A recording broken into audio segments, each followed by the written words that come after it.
Hey guys, welcome back to our channel. I'm Clive. And I'm Robyn. We are the NYAKUDZIs, and we're so pumped that you're here with us today for another vlog. Welcome back to our channel. If this is your first time tuning in, we hope that you guys enjoy it, and don't forget to subscribe. We're on 500 and something subscribers. And comment in the comment section and like this video and share it and click the notification bell so that you can get notified when we post a new vlog. So we are continuing the wedding series today.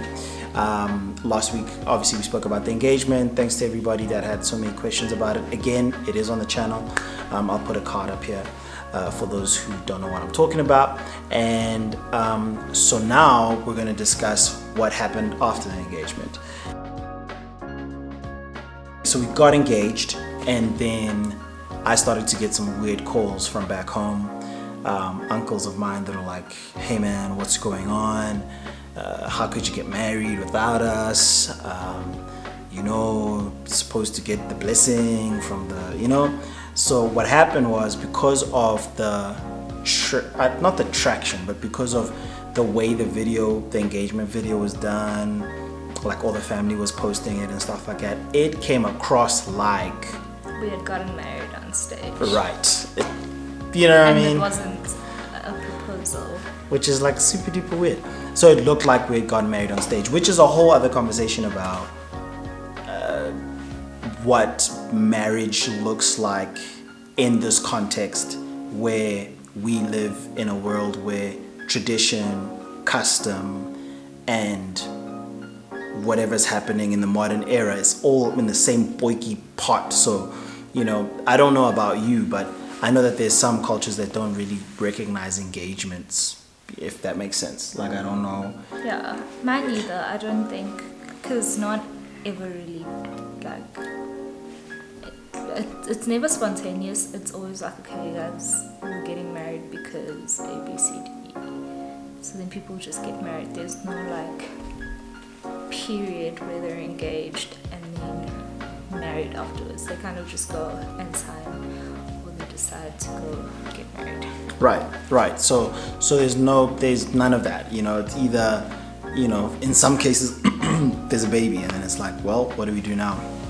Or like I'm saying, it's the whole lobola process, and so that didn't happen this time around. And I can imagine for uncles and aunts back home seeing that video for the very first time, that can be a little bit concerning and confusing. So got a few weird calls. So then we're like, okay, cool, let's plan a trip, right? We're engaged now, let's plan a trip.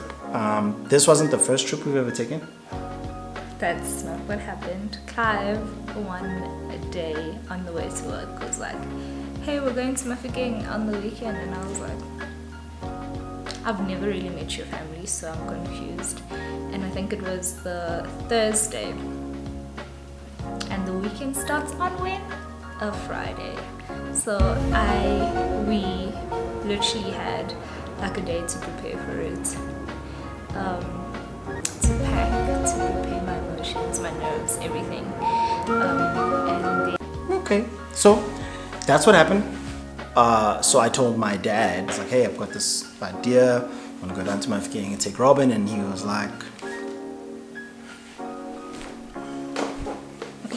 hold up, because, and it's so weird, and I don't know where the gap is. So because of the way I grew up, we're Shona. And so, but because I grew up mostly in MAILBAG, I tend to naturally relate more to my family in MAILBAG when it comes to issues like this. And hear me out, because of proxemics, they're closer. And so I'm a NYAKUDZI, but sometimes I think like a Sifitlolo, which is on my mom's side. And so I was just like, cool, so we're gonna go down. And my dad was like, whoa there, before you go down, let Robyn come to us on our side first, because traditionally that's how it works, and you know, just introduce her. And at that point, my grand from Zim was up here, which is also so awesome, super duper like rare to have her up here with us for so long. She was staying at my uncle's place, and so my dad was like, hey, let's do that first. And I was like, Dad, you are so right. I'm so sorry. My apologies. I wasn't even thinking. So we needed to do this tour of meeting. I had already met Clive's uncles on his dad's side. It was just the formal introduction, like this is the fiance, we're gonna get married. Yeah. Because we didn't have the two families talk about it first. I don't know if that makes sense. Yeah. So then the day of, I don't know, because I don't want to offend anyone, I was like, am I supposed to wear pants? Am I supposed to wear a duke? I don't understand what's happening. Which day is this again? Thursday. This is the day we're gonna go see my gran on the Shona side. Yeah. Yeah. Oh, I remember all of this. I don't know what the heck is happening. And on that day specifically, I was wearing jeans. And let me tell you something. I carry a trailer, so I just didn't. I wanted to be as modest as possible to not offend anyone.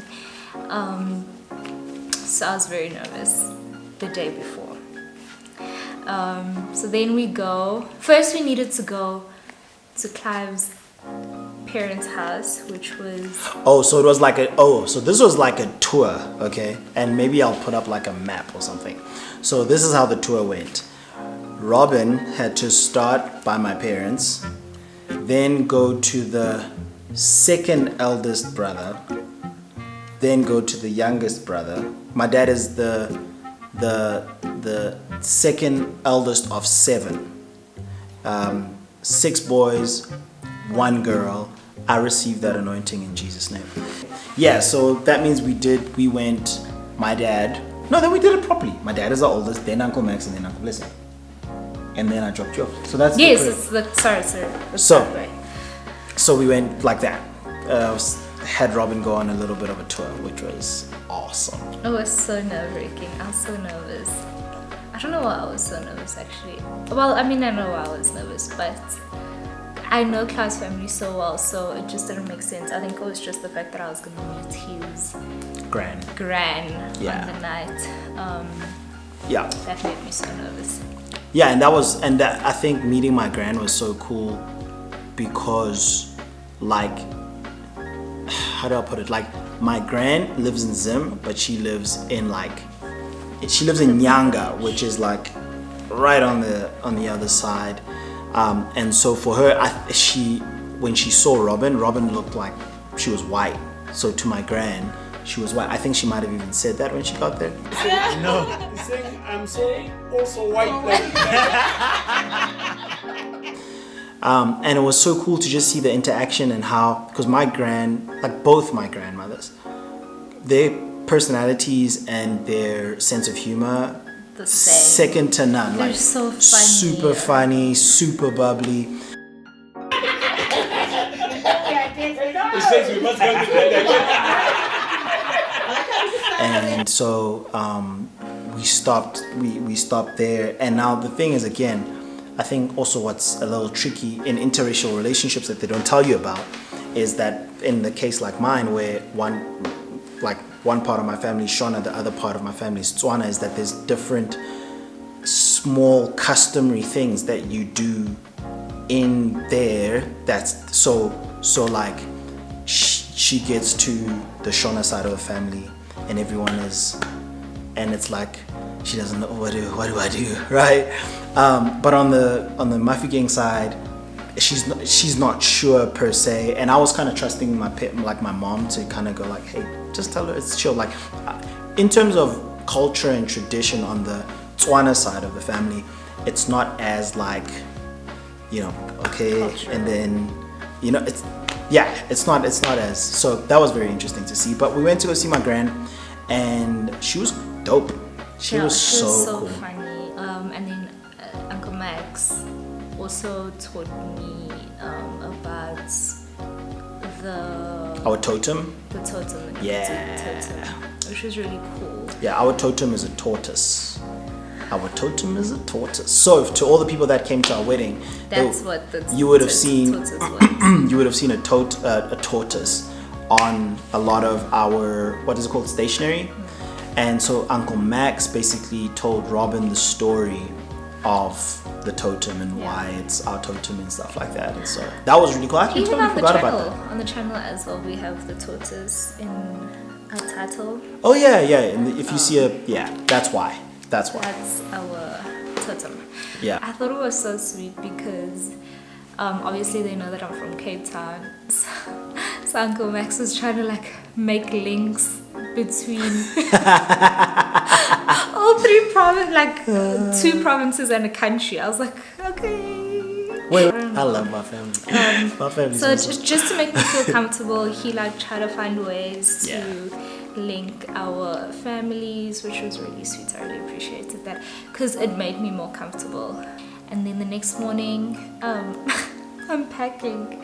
I was packing, and again, because I had never been to Mafeking to meet his other side of the family, so I'm packing, and Manozi, which is I our remember helper. this. I remember. She's like our helper. I kind of grew up with her being around. She's like, where are you going? So I'm like, oh no, I'm going to my husband to be's family, and I'm just gonna go meet them. And then, oh my gosh, you guys, I got the biggest lecture of my life. She was like, don't wear this, don't wear that, don't say this, don't say that, don't sit here, don't sit at all. Like, I was like, oh my gosh, I have no idea what's happening. So literally my bag was massive, number one. Yeah. Packed full of stuff, and then I was just an overwhelmed mess of emotions. I was so frustrated. And I guess that's what happens because again, so Auntie Nosy is what? Manozi is Xhosa.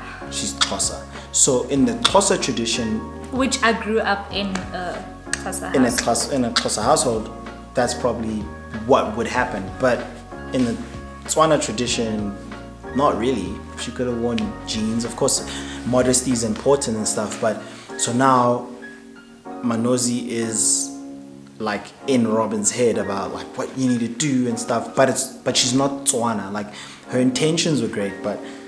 So now you have to like kind of undo it. Now I gotta get my mom to reassure Robyn, like it's not like that, blah, blah, blah, blah, blah. Which we were going just the two of us. And Yeah. that's tough on itself. Because I think sometimes, and like probably with good intent, our families think that we don't know what we're doing because we're so young.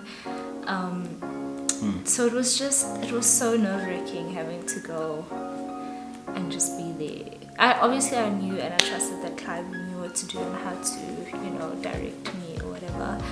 And she had an intercity tour. Now she had an inter-provincial tour. So making our way to Mafeking for the first time, for me, which was great, it was awesome because it was like getting to show her where I ran around. And I think it was also your first one going like without your family, driving by yourself. Was it? I think so. Because you had gone alone, like on Oh yeah, I'd never bus driven and to stuff. Mafeking. Yeah, I'd never driven to Mafeking by myself. So this was the first time I was doing that, but I was doing it with Robyn, which is so awesome. And again, like every single moment trying to reassure her that like, hey, no one is trying to check your traditional decorum. Which is easy for a guy to say, by the way.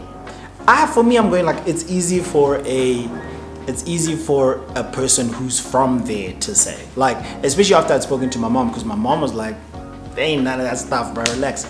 Tswana people are the most chill people in South Africa, I want to say. I think we're only second to maybe the vendors or I don't know who else is as chilled as, there's a saying in Tswana, they say, Japanana, apolea rasa, like, just eat a banana, bro. Like, apples are way too noisy and stuff. A banana's smooth. That's how Tswana people are. So when it came to Robyn going, it was really like chill. It was really, really chill.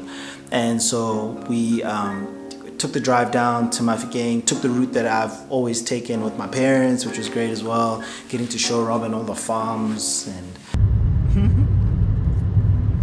Where are you going? Say Mahike. Rago Mahike. What's your name? You don't even say it like that. What's your name? There's a speed camera ahead.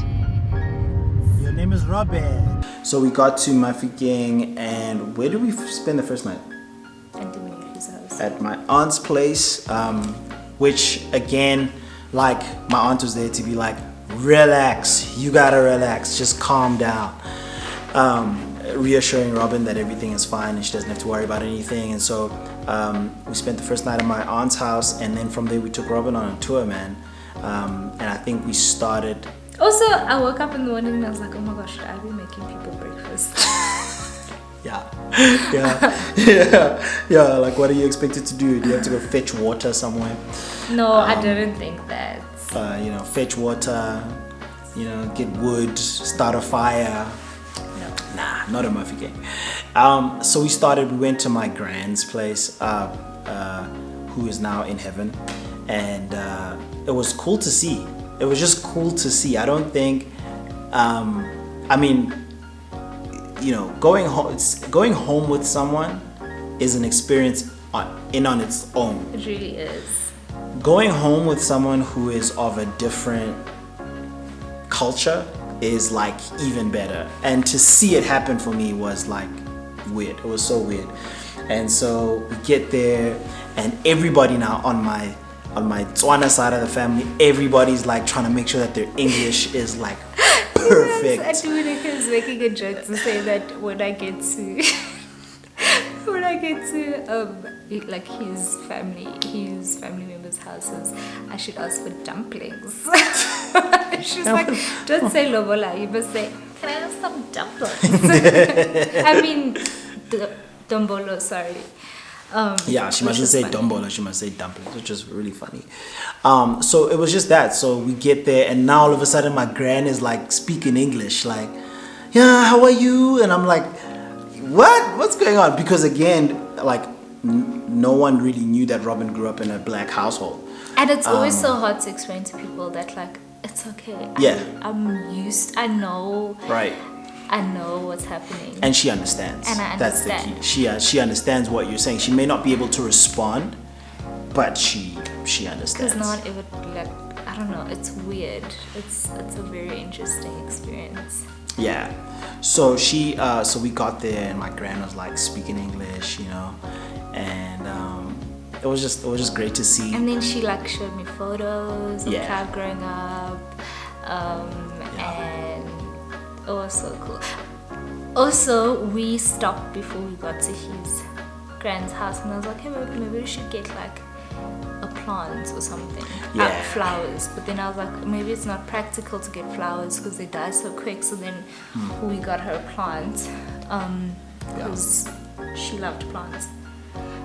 So something that she could water, and just when she looks at it, she thinks of us. And which again, I was like, it's not necessary, but it was great. It was great. She loved it. She loved the gift. She loved the gift. And so it was just really cool. It was really cool to see that Robyn is in like my childhood home, the place that I went to when I was 6 and 7 years old. The first place where I listened to hip hop was in that house. Like, it was just cool. It was just cool to see Robyn right there in the dust of Mafikeng. And then we took her on the tour. And the funniest thing when it came to taking Robyn on the tour was how everybody pronounced Robyn's name. So it'd be like, what's her name? I'd be like, Robyn. And they'd be like, Robert. And I'd be like, no, it's Robyn. Robert. Like, it was so, like, here's the thing, I don't even think my aunt will admit it. Like, I don't even think Mudiechi will admit this, but she even didn't really pronounce Robyn's name correctly. It was like, Robert. It was like that. Everywhere we went. And so because of that, they kind of came up with a nickname for me. So now they call her Ruby, which is like perfect. So whether it's Robert or it's Robyn, it's fine.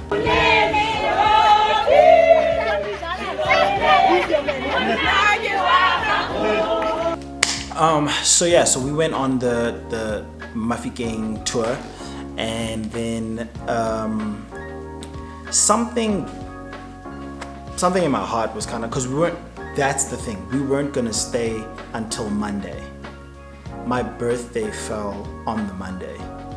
Yes. My birthday fell on the Monday. We were gonna come back on Sunday, but I thought something inside of me just went like, I think it's important to celebrate my birthday with my gran. At that point, I didn't know it would be my last birthday with my gran ever.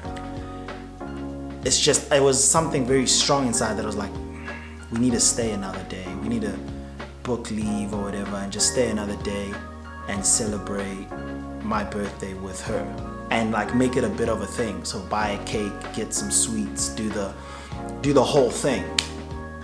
And again, like I can't really explain it. It was just something just said like, it's important that I celebrate my birthday with my gran. And so we decided, cool, we're gonna stay an extra day, and spoke to you know, our managers and stuff, and said, hey, we're gonna stay another day just to celebrate my birthday. Everyone was cool with it. And so, was it on the day that we left, nah? We did a little birthday thing and then we left. So we left Monday afternoon. So, excuse me. So we went to Woolworths in Mafeking, bought a cake, bought some chips, bought some cool drink and stuff. And just small stuff. Yeah. And then went back to my grand's place. And I don't even think I ever celebrated my birthday in Mafeking ever, to be very honest with you. Maybe I might have been there over the 1st of July, but to actually do something in Mafeking for my birthday, I had never done that. And this would sort of be the first and the last one that I would do with my gran. And so it was so weird. It was like, you know, there's a new addition to our family, and this was like almost like a celebration of this new addition to our family, and weirdly a bit of a celebration of just my life and my time and our time, I guess, with my gran, who I loved so much. I think everybody loved so much, and it was just cool. And so we got cake and stuff, and we sat at her house. The best thing about it was all her grandkids were there. Like, well, most of her grandkids. Most of her grandkids were there. And it was just the way it all worked out. That most of her grandkids were there. Robyn was there, and we just had cake. And before we left, we went around. I don't think we went around. I think we just asked my gran to say something. Is that how that went? Or did I say something and then just ask my gran to say something? No, Mudiegi. It was Mama Mudiegi. Yeah, it was Mama Mudiegi that said it, actually. You know, it was my birthday. I had the cake and stuff, and so I just said how grateful I am and stuff. And then maybe I'll put the video in here. In the video, you hear my aunt say to my gran, like, hey, do you have anything you want to say? Could have waited for the grave that maybe can reply after. Oh. What did she say? And my gran then goes on to say how proud she is of me, and of the man I've become, and that I should continue to be this man. It wasn't like she was talking to like a boy anymore. It was like she was sending me off. It was like she was giving me a pep talk. It's weird to think about it now. It's like, what does Munafia mean? It's like she was saying, hey, you're about to take this huge step in your life, Thank you, and this is your pep talk before that. Because at that point, I didn't know she wasn't going to be at the wedding, which was going to be a year later. But it was just so strange. It was so poignant, if I can say that. And she had all this stuff to say to me, and then in the video, she says, I love you. Everybody, I love you too. I love everybody. It's not, I don't think I've heard those words from her. And it's just because of our nature as black people, I guess. We don't really throw those words around. We don't throw that word around. a lot. But this video, she says that. She tells me that she loves me. And it was awesome. I think my aunt was crying. Yeah. Oh, it was one of those moments where you knew in the moment that you were gonna remember that for the rest of your life. Yeah. It was such a weird. That's a perfect way to describe it. It was weird. Like we were all there, but everything in the room stopped. It was just weird. You couldn't put your finger on it, but it was still like the most beautiful moment you could have experienced. Yeah. And I don't know, because maybe it's because I didn't know her that well, but it just seemed like a rare thing for her to like have a moment to speak in front of everyone, because she seemed so reserved and shy. So it was just one of those life moments that you know that you're not gonna forget ever. Yeah, it was. I immediately saved the video to my Google Drive. I never wanted to never have that video. He didn't know that I took the video. I didn't even, that was the thing, I didn't know Robyn had filmed it. I didn't know that she had filmed it. And that was the 1st of July. And then on the 28th of July, I got a phone call, maybe one of the worst phone calls I've ever received in my life, to hear that my gran had passed on. But to this day, I'm like, God, that was you. Lord, you knew. And even the way the trip had been planned, it's like I just woke up one morning, and because that's what happened. He didn't tell me prior to that morning that we were gonna go. It's like he just woke up and the Holy Spirit was saying, you need to go home, whether it's for your marriage that's about to happen or it's for yourself, but you need to go home. yeah.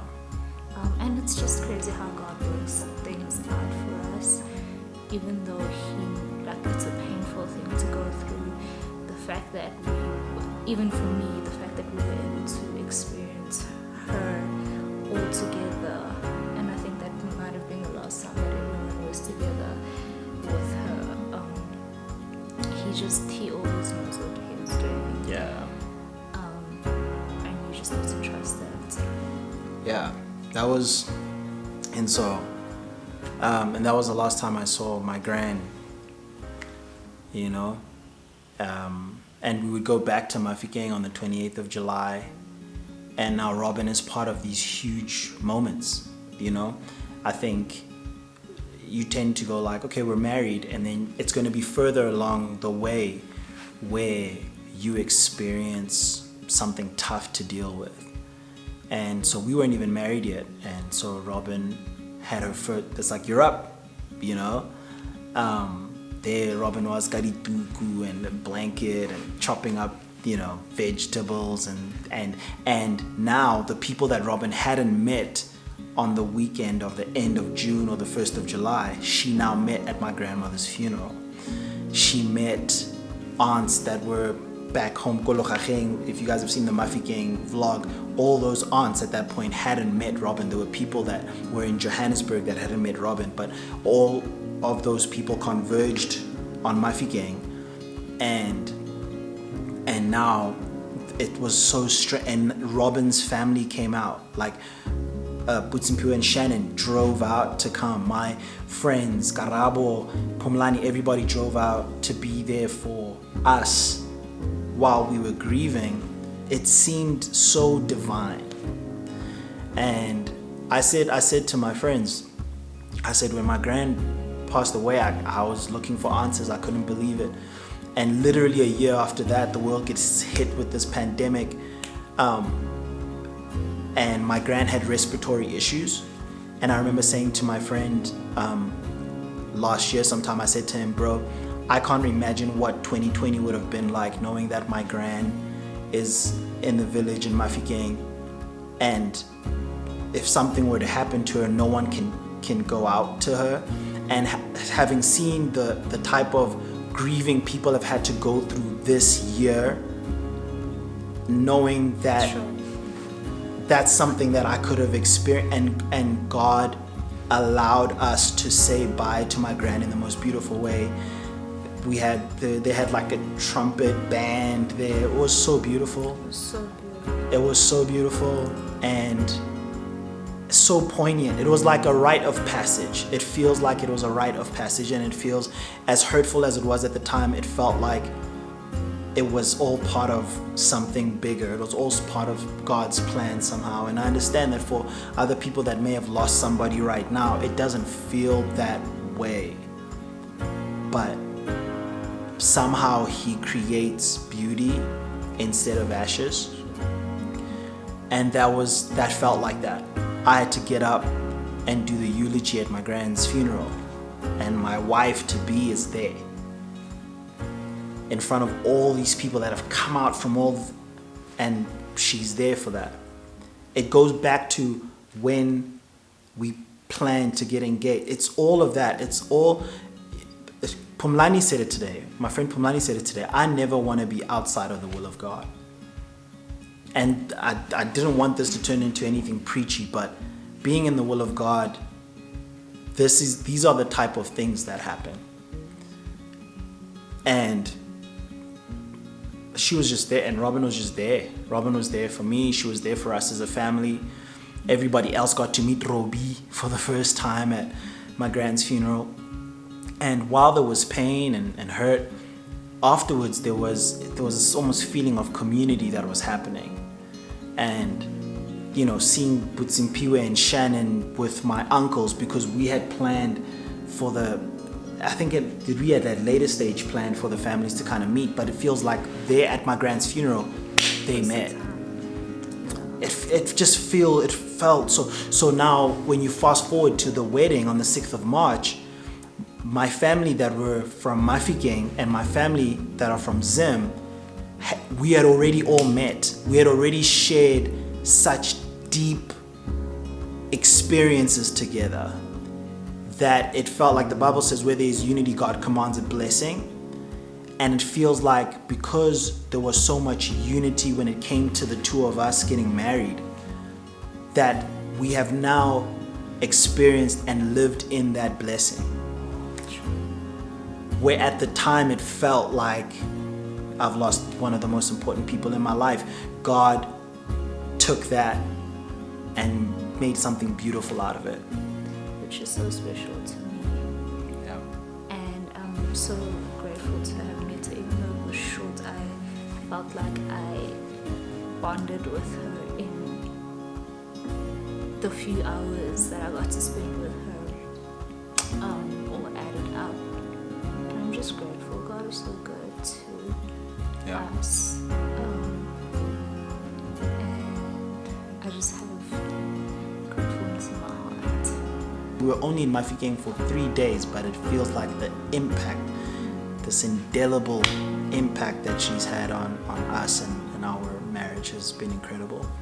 And so after that, we then, obviously we buried my gran, and then we came back from Mafikeng and started to really getting to the nitty-gritties of the wedding. I know that we promised to tell you guys about Lobola in this specific one, but I mean, it's been way too long. You know, I don't want you guys sitting here for 40 minutes. So we'll chat a little bit about Lobola in the next video. But yeah, man, meeting the family, which this video will be about, essentially was awesome. Meeting the family was great. And I did call Robyn's mom before I, proposed and stuff. And so it was great that they knew, and because they were in Cape Town, we weren't able to go down there to do all of that. But it was awesome to meet everybody. It was awesome to meet everybody. So the next video, we're going to speak about Lobola. We're going to speak about pain, finances, which I guess can fall in honeymoon. Yeah, Lobola falls into that category. The honeymoon, all the blessings that we received, and people coming out to bless us with money for the wedding. Ridiculousness. It was mad. So we're going to share that in the next video. So hey guys, thank you so much for watching this video. Sorry if it got a little bit preachy, but we hope that it will help you. Hope that you enjoyed it. And remember, please subscribe if you haven't, like this video, share this video. Please continue to comment. We see every single one of them, and we love you guys for it. So we'll see you later. If you guys have any questions in regards to Lobola, pop them in the comment section and we'll answer it in the next video. We love you guys.